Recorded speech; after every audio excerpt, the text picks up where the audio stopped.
Hi there, everybody. Welcome to Faith, Culture, Politics in Australia with Mark. And coming to you today with a bit of an emotive issue. And so I'm just going to quickly read something out prepared in regards to events that have happened and the topic I'm going to be talking about, which is, as the title says, Porepunkah and the media messaging. So my heartfelt condolences go out to the families of the police officers killed and injured, as well as the wider policing community who are mourning the loss of those who are tragically killed. As a pacifist and a humanitarian, I do not support violence or murder and condemn comments in social media glorifying the actions of this individual. This update regarding the shooting in Porepunkah is focused on media reporting and the wider narrative about those having a critical view of Australia's government and bureaucracy. So that is going to be the focus. It's not going to be talking about the actions or the response of policing, what has going to happen, what's transpire in the coming days or whatever. It's not to say that the actions of this individual person should be glorified or they should be condemned. And look, hopefully we see a resolution to this very soon. Whichever way it plays out, it may not end peacefully. So it is an emotive subject, and but I want the focus on this to be about the messaging that has come about since this. So look, we'll get started. I'll do a bit of an overview of where we're at. With this, I'll just read. This is from updates from The Age, one of the media outlets obviously reporting on this. As of this going to air, this is a bit of a summary. Desi Freeman, 56, remains on the run after allegedly shooting dead two police officers, a 59-year-old detective and a 35-year-old senior constable at a rural property in Porepunkah, about 300 kilometres northeast of Melbourne on Tuesday morning. Two officers are yet to be named, but believe they are, but I'm not going to share that.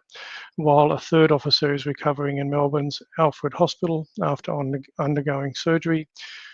Freeman fled into the dense bushland following the alleged shooting, and police have now established a no-fly zone over the area as they continue to look for him. The message to residents is to remain indoors and avoid unnecessary travel. So I highlighted this because initial media reports were, so despite earlier reports of a hostage situation, Victoria Police Chief Commissioner Mike Bush gave an update at 8:30 a.m. saying this was not the case. Freeman's partner and children went to a police station on Tuesday night and have been interviewed. Police say that Freeman is an experienced bushman and concede that he knows the area better than they do. He is believed to be armed with multiple powerful guns after officers found no firearms at the property after the shooting. While Victoria Police are not ruling out that he may have fled interstate, New South Wales Police say there is no evidence he has crossed the border north, and that's current update as of this stream with me. So moving along, I just wanted to give a bit of an overview. So today, a current affair ran a bit of a story on the Freeman family about 6 years ago, and just wanted to play a short bit of that for you now.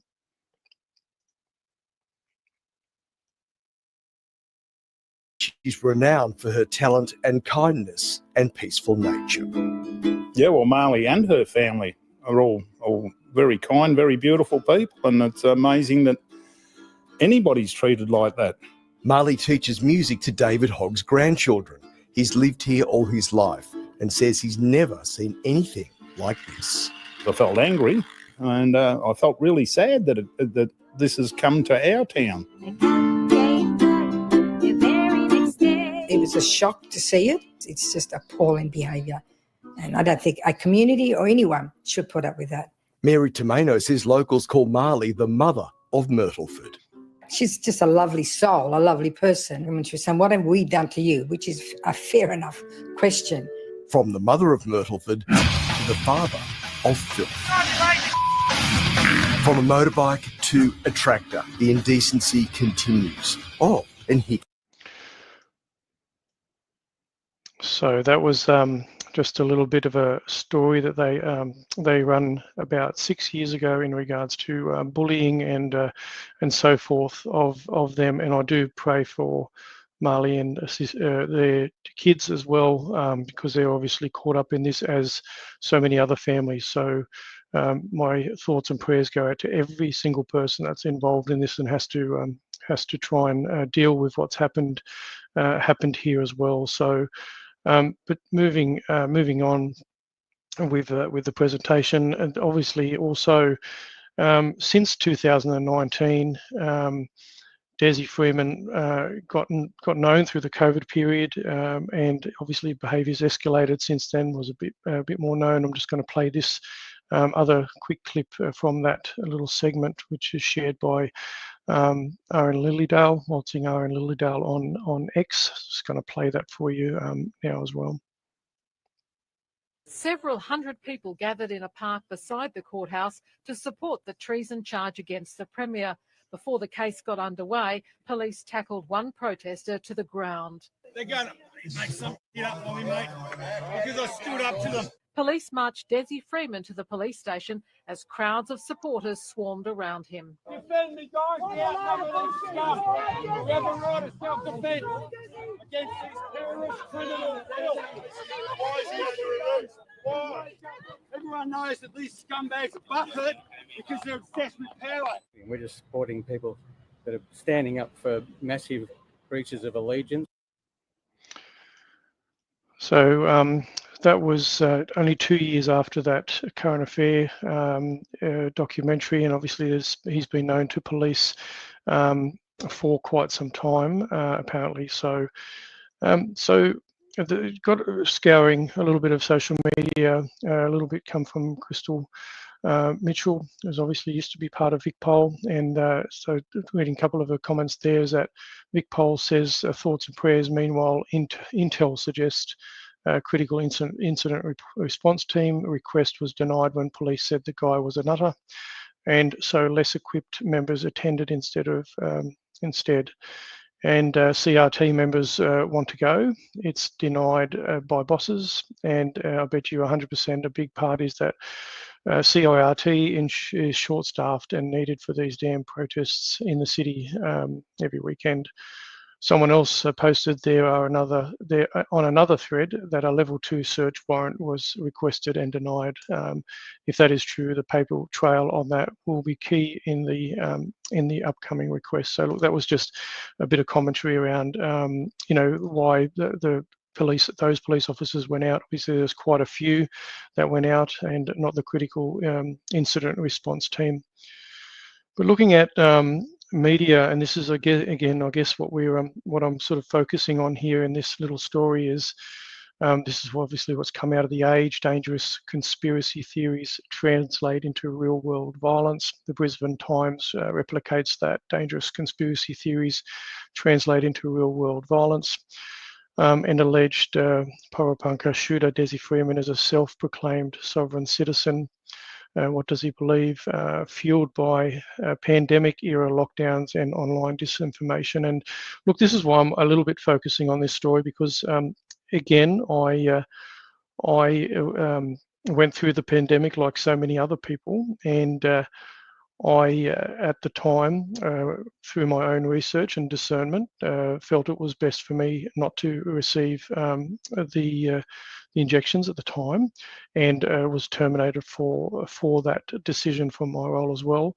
And I'm challenging very much the overreach of governments all around our country in regards to that period of time. And certainly I do have a lot less trust for bureaucrats and politicians who've weaponized law enforcement, I believe, during that time. So just wanted to kind of reiterate, sort of set the scene as well in regards to this ongoing messaging about conspiracy theories and this disinformation, and it's all the censorship that's coming as a result of that. So I just wanted to have a little bit of an unpick here around sovereign citizen, because not everybody that is critical of government or believe in their own individual freedoms and sovereignties, or just want to be left alone, as a good friend keeps saying. The term sovereign citizen is widely regarded as an oxymoron because it juxtaposes two inherently contradictory concepts. Sovereign typically refers to an entity or individual with supreme independent authority, free from external control or governance. In contrast, citizen implies membership in a political community or state, which entails obligations, allegiance, and subjection to its laws and authority. You cannot logically be both fully independent sovereign and bound by a governing body, citizen, at the same time. It's akin to saying free slave or independent subject.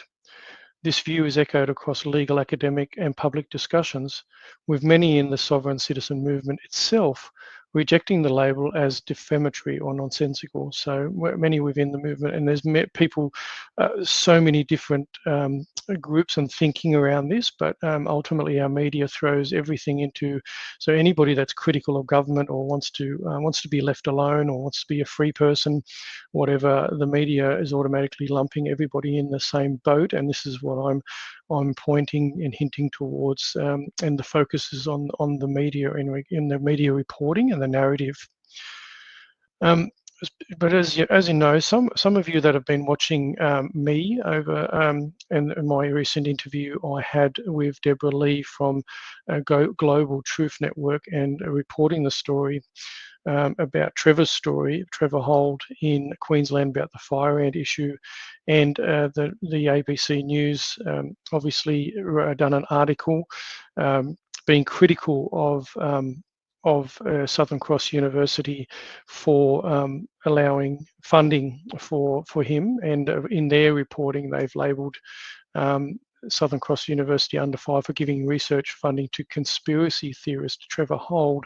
So here's this narrative again about conspiracy theory from, and as you know, I've shared that documentary, and you make up your own mind whether you think Trevor Hold is such. But let's have a quick listen to what Deborah is saying in regards to the ABC in this regard.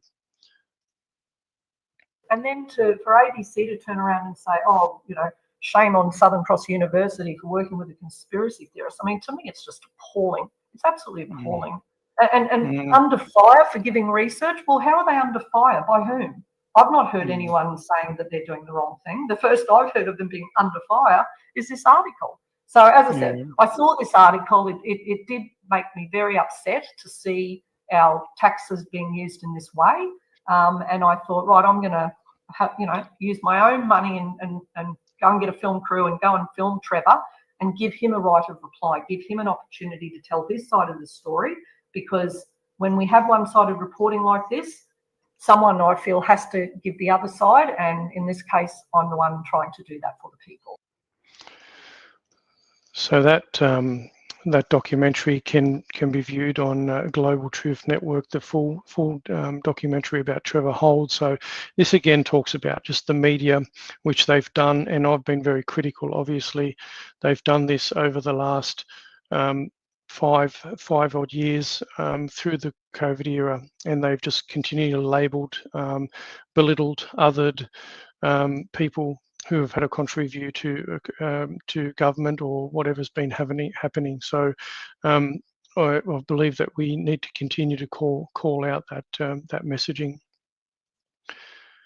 So just moving along. So this the Age article here has got sovereign citizens attack mirrors rise in radicalism. So talking about people being radicalized by certain religions and so forth. And after Australia suffered a second extremist attack in a growing pattern of violence. So this is the framing that the Age gives, and I just want to bring context around this. And this is obviously going to highlight a certain a certain religious group, but just for context, I'm going to bring this up and show you this in context in regards to how it mirrors. So they're saying it mirrors, and it's at the same point. But let's have a look at some of that. So they're talking about extremism and terror events here in Australia from 2014. So we're looking at 12 odd years. We have Islamist extremism, Abdul Newman, 1516 Islamist extremism, self-declared allegiance to ISIS, Harun Monis, October 2, Parramatta Farid Kali, Islamist extremism radicalized online, Minto Isas Khan, Islamist extremist, and then Islamist extremist as well there in June of 2017. And then we have more. We've got November 2018, Hassan Khalif Shayali, Islamist extremism, ISIS inspired. 2020, we had the ISIS-influenced Islamist extremist, unnamed 22-year-old male in Brisbane, Queensland.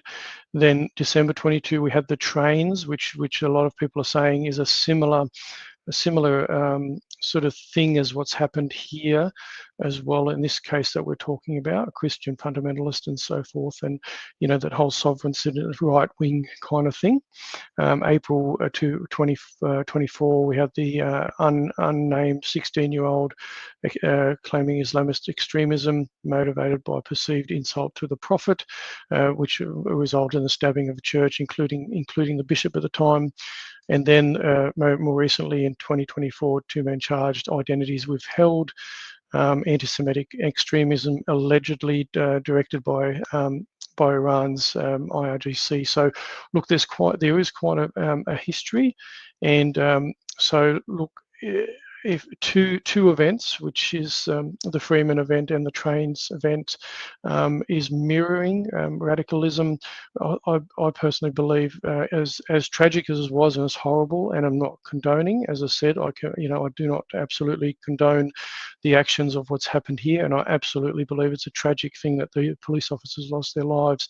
But then focusing on the reporting here by our media and how they frame things to put everybody that might be critical of government into the same wagon.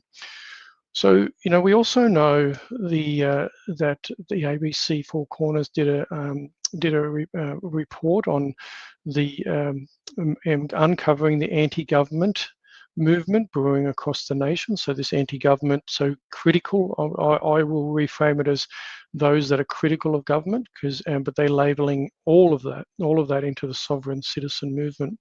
And they obviously had that expose, which is up on YouTube as well. And I'm just going to play you a really quick clip out of that, just so you can hear a little bit about that. But you obviously can watch that again yourself for those that haven't watched that, about this report from the ABC.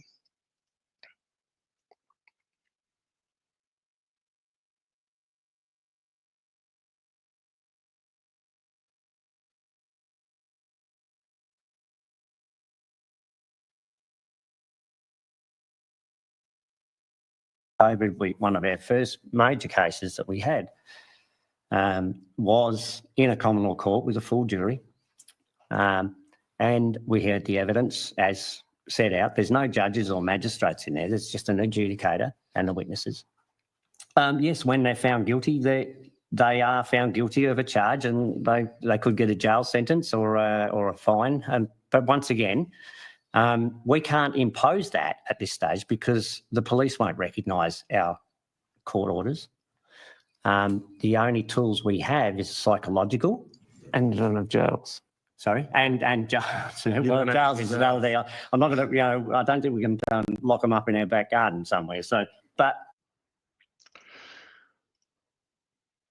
anyway, that was a bit of reporting about the sovereign citizen, and there was only one group. And as I said, there's so many different groups with so many different views, and I've heard from some that they obviously their creed is the sovereign citizen movement. Apparently, is a non-violent creed.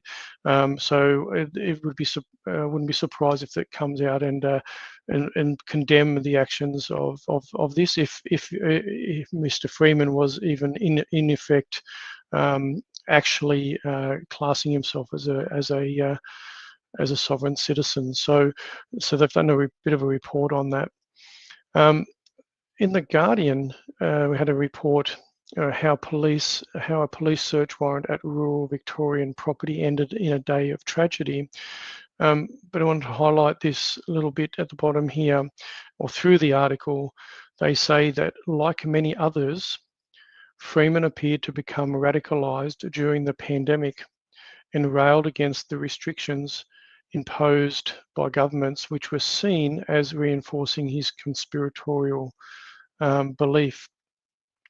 So this is where I come back to when I say that they're looking at labeling everybody that's been critical of the response through COVID and the actions through COVID, and they're linking everybody with those views, with Desi Freeman's views, and this is why I'm pushing back and I'm talking into this a little bit, because I am one of those people that went through that period of time, and as a result of that, I have much less trust for our politicians, our government, our bureaucrats, based on the overreach that was,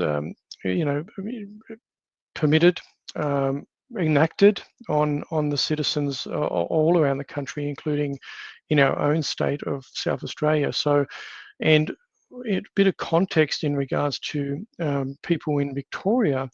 You've got to remember that they were the longest lockdown city in the world. Daniel Andrews ruled that state like a dictator, and even going against, public health orders and so forth. There's so much still to come out of that. But again, I haven't been allowed to have a proper Royal Commission to look into that.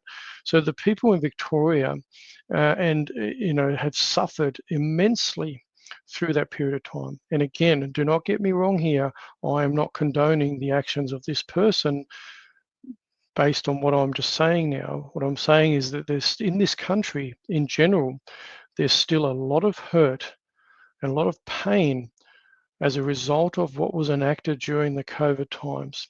And that's why I'm going to take the opportunity now to also play this little clip for you now as well. And it's important to share it. It's from Topher Fields Battleground, Melbourne. And I think it's important to share this as it's a few minutes to just go over this little bit, and then I'll catch up back in shortly. And it wasn't our desire to come back here, but when they started using the anti-terror squad and driving the Bearcat through the streets of Melbourne, labelling people who are simply political opponents of the government, labelling them as terrorists, well, unfortunately, we were left with very little choice but to appeal to our history, to appeal to our ancestors, to appeal to the freedoms that they fought for, that we inherited, and right now we are letting slip away in our generation. And I won't stand for that, neither will all the people here. It's okay till it comes to you, then what you believe. And those coronavirus restriction measures have taken a heavy toll on each of our lives. Since the lies, the more they shame, the more you hide. They say you're all alone, confined to your home, another lie to their born. We found our kind, watching the bullets fly. Last time I was too scared that I'd get arrested, and this time I thought, fuck them, I don't care. It's not okay. It's not okay. This country is being pummeled. till we die. You can take our time, you can smear our name, but you won't take our pride. Children were caught in the crossfire. This is a crime against humanity when police officers can spray us illegally with pepper spray.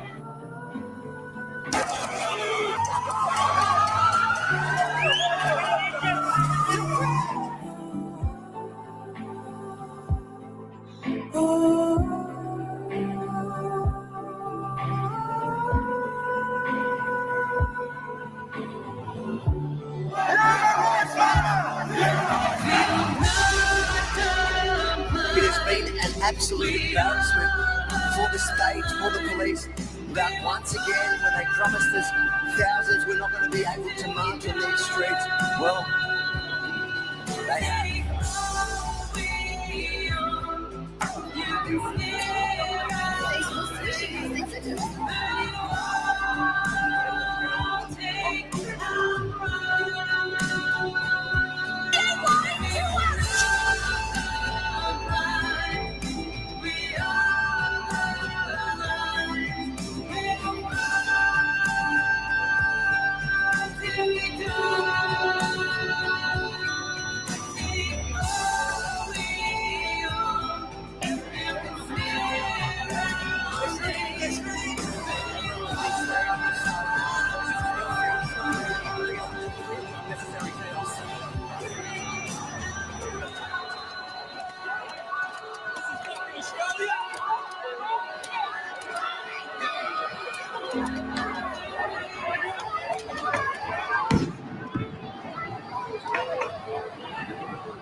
So remember that I'm not condoning the actions of Mr. Freeman. I'm talking about the hurt that's being felt in Victoria and in around the rest of the country in relation to what's happened over the last 5 years and why everyday Australians, mums, dads, family and people, just ordinary Australians, are still looking to go out on the street and march for Australia and against some of the actions taken by politicians and bureaucrats in this nation over the last few years. And the thing I'm pushing back on is the media narrative around a certain amount of individuals that might be gone off the rails and taken things too far, way too far, cannot be condoned.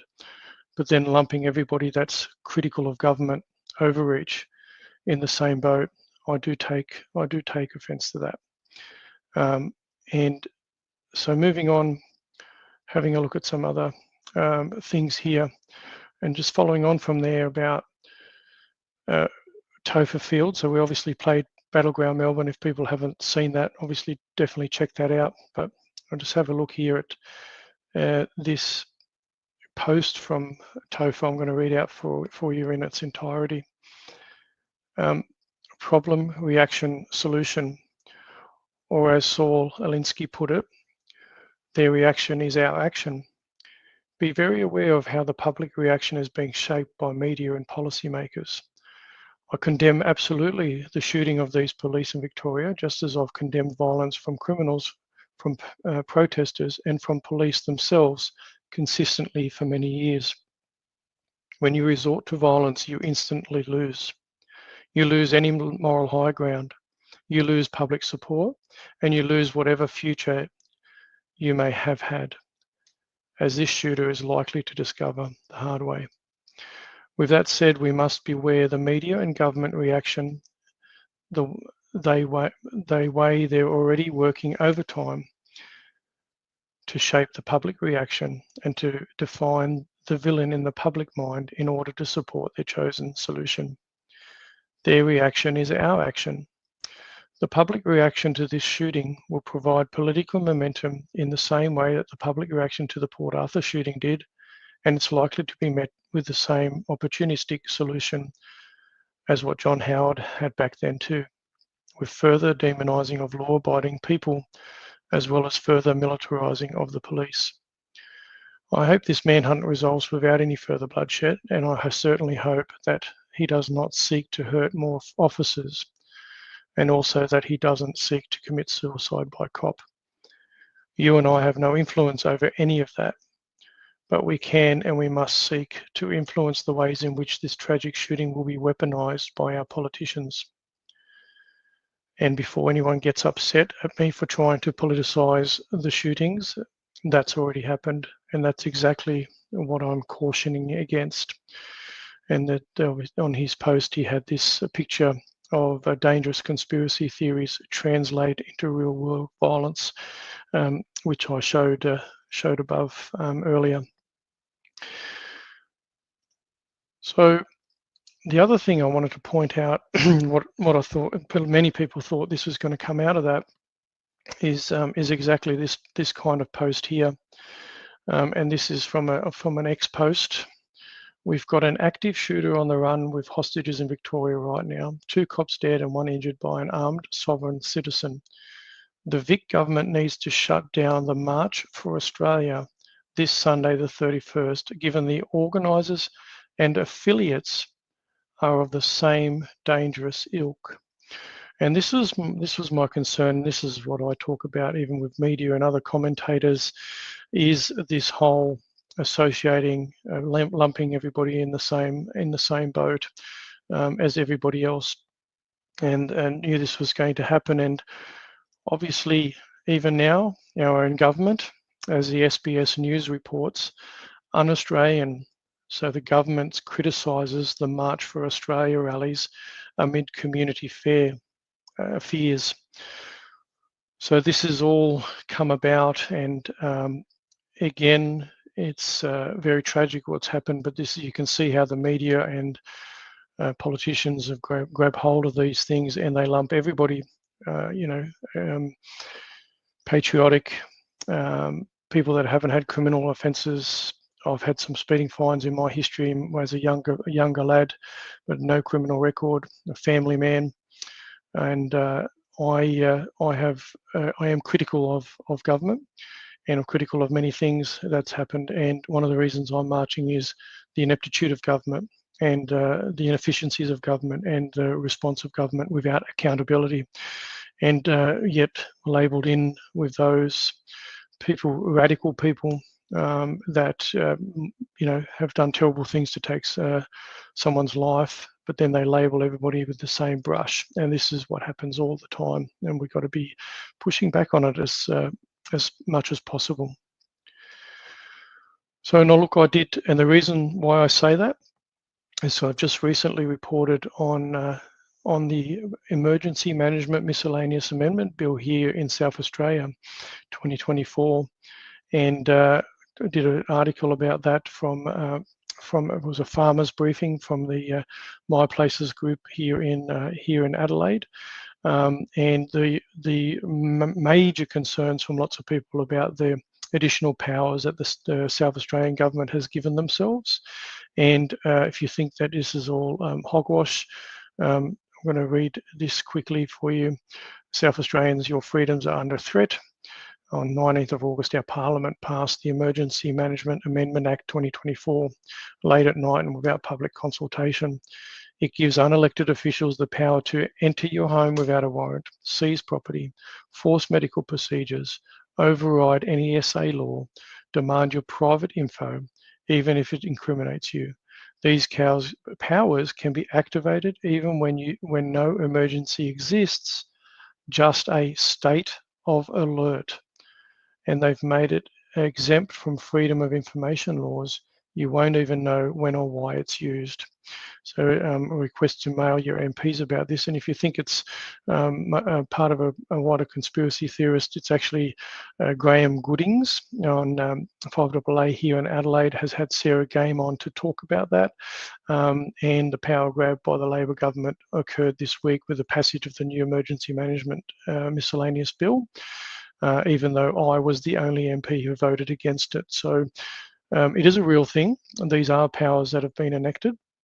And so the context of that is that the government will continue to pass themselves more and more powers to infringe on the rights of people that just want to be left alone and do their own thing and live their life. But yet governments all around the country, all around the world, are flexing their muscle and powers through legislation after being voted in to further restrict your liberties and freedoms. And, we found out about that here through COVID. A good friend of mine was visited by the police, and I'm just going to play this for you as well quickly, just a bit of context around the overreach and having police sent to you based on the request of members of Parliament, and in this particular case it was the Attorney General of South Australia. So I'm just going to play that quickly for you. Right, you'll tell me who you are and why. Yeah, Sergeant Andrew Curtis, Mount Barker Police. Just Okay. here for firstly a security audit on your firearms. No problem. Security audit check, and then just have a bit of a chat about a couple of other things that have been going on. Start with the other things. Start with the other things. Just bear with me for a minute. I need my glasses because I'm blind as a bat without them. Welcome to my world. The other thing I'm here for is you've been sending emails, I believe, to politicians. I often send emails to politicians. Yeah, a couple of them have come to the attention of police. Which ones?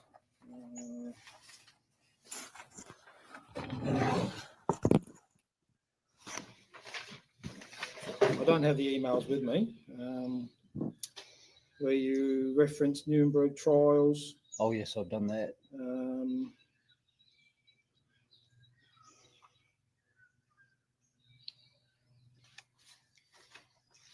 You've been to the electoral office of Josh Teague, have you? Multiple times. Yeah, He and refuses to meet with me.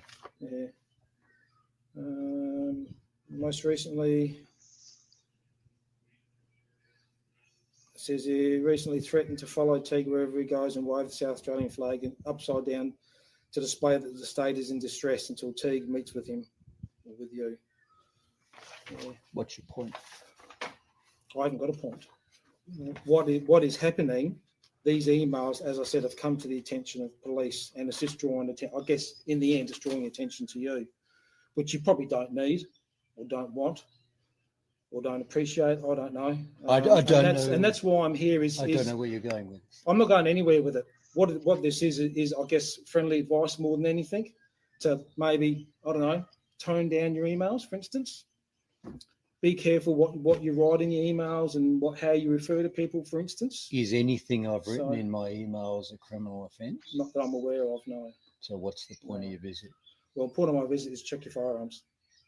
Yeah, you've actually linked the two things together. Because this has come to the attention of police, yes, and because you're a firearms licence holder, yes, we can at any time go anywhere we like and check people's firearms. I understand that, but you've indicated to me that you're here to do this because my politician has complained. Is that correct? I don't know if he's complained or not, to be honest. Well, that's how you know. I would assume there's been a complaint put in. So okay? just so as I understand, as far as the complaint goes, I don't know anything about that. But whether he's actually complained or whether he's spoken to somebody, I don't know. But is this But I'm here.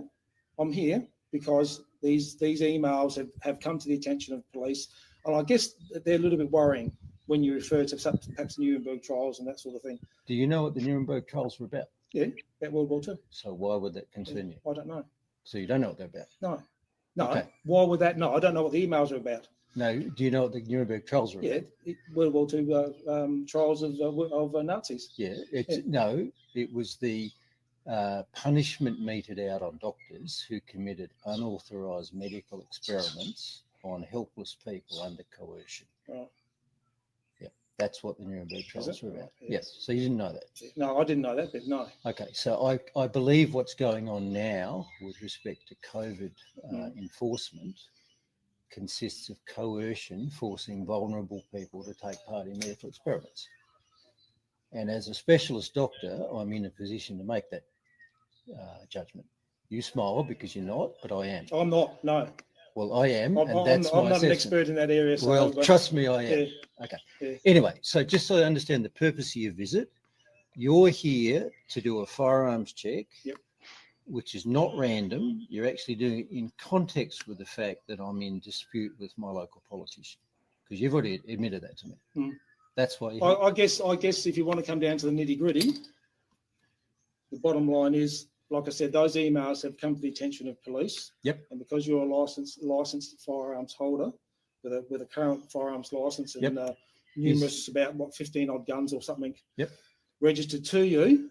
Is there anything in those emails that indicates I might use firearms inappropriately? Not that I'm aware of. Okay, so I'm confused as to why you're here, but that's fine. Yeah, You're allowed no, to be here. I'm here to check the firearms. And at the moment, You said before, as far as I'm aware, there's been no criminal offence has been committed. I'm pleased that you've said that on my camera. So my aim, I guess, is just to let you know that police are aware of these emails. Yes. I know and why they're aware. And that's it. So I'm not allowed to have robust discussions with my say MP. that. Yes, you did by No, I being didn't. here. Trust No, me. I didn't. That's why you're here. No. We're both men. We understand why. Yeah, but that's not what I said. You can take it how you can take that however you like. Me and the that's viewers will take it as Yeah. we like. Okay, final thing. So you're here to inspect my firearms, Mhm. storage, etc. Mhm. Are you here to confiscate them? Do I need to confiscate them? How would I know? No. Okay. Probably not. Okay. And if you are storing them properly, which I would think you are, because you've got a number of handguns. So there you go. And that was through COVID period, and it was sent, by the looks of it, from writing letters to MP Josh Teague, who was at the time the Attorney General here in South Australia as well. And this was from people speaking out or challenging the reactions to COVID. So this is how it can be weaponised, how the police can be weaponised by government bureaucrats and politicians against people that are questioning them. So, and look, if anybody's interested as well, Bruce also had some issues with the Australian Federal Police in Canberra, spent some time there, but won his court case because he proved and showed them that they lied. They lied under oath as well, and their stories didn't line up, and it was a disgusting case as well. So if anybody wants to check that out, it is on Rumble, treated as an outlaw, cancelled South Australian doctor is vindicated in court. So why am I finishing up with this? Because there's obviously a lot of rhetoric around the fact that they're trying to label everybody that's critical of government in the same boat as someone that's gone and committed an atrocious act. So people that are critical of government, that write to their members of parliament, that challenge the response through COVID, that challenge the coercive measures around medical treatments, that challenge the brutality meted out by police who were weaponized by bureaucrats and politicians, and none more so than those in Victoria. And again, let me reiterate, I do not condone what Mr. Freeman's carried out there, but you can understand why so many people in this country are frustrated when they have a media that spreads the kind of narrative that they do and label people, good, decent Australians and put them in the same pot, and for being critical and challenging government for ineptitude and overreach. So anyway, don't let anybody distract you from the 31st. Be peaceful, be kind, be non-violent, be harmonious. If you have to, walk in silence with your flags flapping. But turn up. I'll still be turning up. I won't be, shied away from the narrative that the media wants to paint about people that are critical of government. Don't fall for it. And as mentioned, there's plenty to march for, and I've listed them before. I've shared a video on my channels about listing all these things, all these state-based issues and national issues that people could pick any one of those to choose to go to the rally for. Anyway, I just want to reiterate what I said earlier at the start, is that my heartfelt condolences go out to the families of the police officers killed and injured, as well as the wider policing community who are mourning the loss of those who were tragically killed. As a pacifist and a humanitarian, I do not support violence or murder and condemn comments in social media glorifying the actions of this individual. This update was primarily focused on media reporting and the wider narrative about those having a critical view of Australia's government and bureaucracy. So anyway, I do continue to pray. I pray for the families of all those involved over there, and I pray for the healing of our nation as well. There's so much hurt, and there's a lot of healing to do, and a lot of divisiveness created by our own bureaucrats and politicians, as well as the legacy mainstream media. So farewell out there. Don't be violent. Be peaceful. There may come a time where things become so bad that people have to defend themselves against a tyrannical government. I hope we're not there for a long time. And I pray that we can find some healing, and I pray that we can get some changes in regards to the way that the legacy media reports. But in the meantime, I think we have to rely on alternative media and others to talk into things and uncover things and research things. Anyway, Godspeed. God bless Australia. Take care, everybody.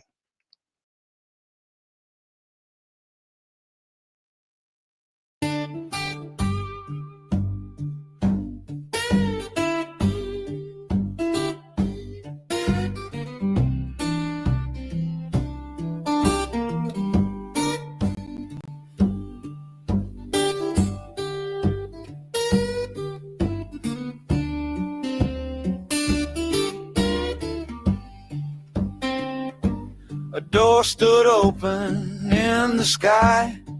I heard a voice like a trumpet cry. Come up here, I'll show you more. And in a flash I saw the Lord around the throne. Thunder rolls, lightning strikes, the heavens glow. 24 elders lay down their crowns. The living creatures shout out loud.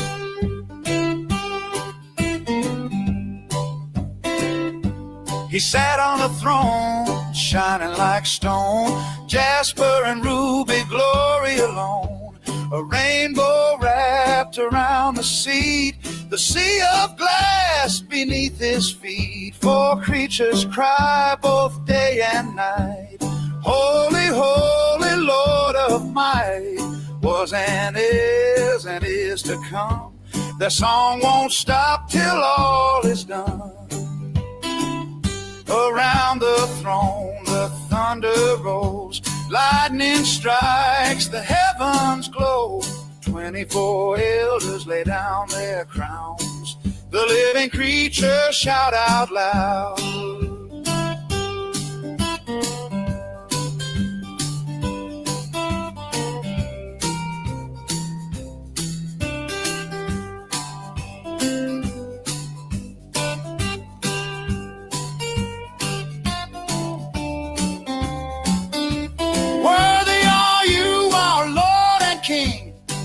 all glory we will bring. By your will all things were made. Forever worship never fade. Around the throne the thunder rolls. Lightning strikes, the heavens glow. 24 elders lay down their crowns. The living creatures shout out loud.